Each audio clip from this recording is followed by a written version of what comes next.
ফের দুর্নীতির অভিযোগে গ্রেফতার হলেন একজন কাউন্সিলর। দক্ষিণ দমদম পৌরসভার 11 নম্বর ওয়ার্ডের পৌরপিতা মৃন্ময় দাসকে গ্রেফতার করলো নাগেরবাজার থানার পুলিশ।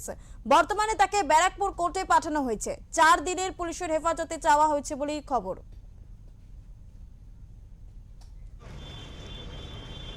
আপনাদের আরো একবার জানিয়ে রাখবো, দক্ষিণ দমদম পুরসভার কাউন্সিলর মৃন্ময় দাস গ্রেফতার।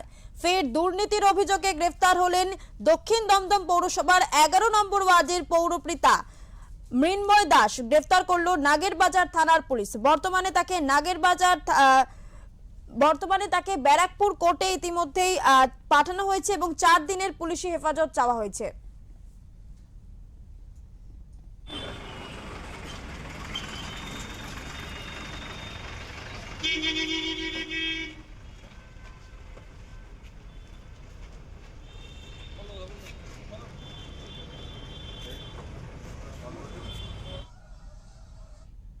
এই বিষয়ে আমরা কথা বলবো আমাদের প্রতিনিধি রৌনক রায়ের সাথে। রৌনক, জানতে চাইবো যে দক্ষিণ দমদমের কাউন্সিলর মৃন্ময় দাস, তাকে ইতিমধ্যেই গ্রেফতার করেছে নাগেরবাজার থানার পুলিশ। তাকে আজকে ব্যারাকপুর কোর্টে পাঠানো হয়েছে। পরবর্তী আপডেট ঠিক কি রয়েছে?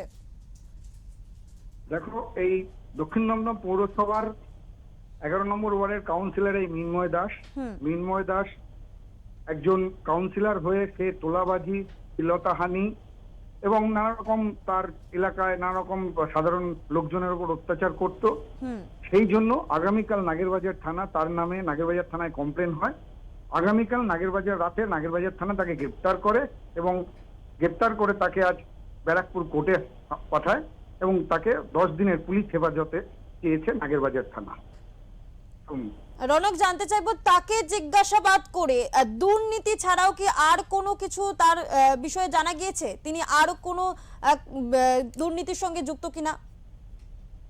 দেখো, আরো যেটা জানা গেছে, বেশ কিছু 1 বছর খানিক আগে এই কালী পুজোর পরে যে ভাইফোঁটায় এক এলাকাবাসী তাকে গায়ে আগুন দিয়ে মারার চেষ্টা করা হয়েছিল। সে দীর্ঘদিন আরজিকর হসপিটালে ভর্তি ছিল এবং সেই হসপিটালের থেকে সে সুস্থ হয়ে বাড়ি ফেরে এবং সেই দোষটাও তার ছিল এলাকার লোকজনের কাছে। সেটাও তার কাছে একটা এলাকার লোকজন তারা কেউ এই ব্যাপারটাকে মেনে নিতে পারছিল না।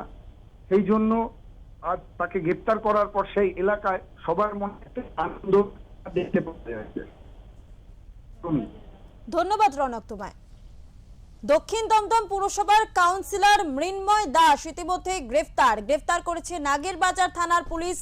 আজ ব্যারাকপুর কোর্টে তাকে পাঠানো হয়েছে এবং যেমনটা জানা যাচ্ছে 10 দিনের পুলিশি হেফাজত দেওয়া হয়েছে।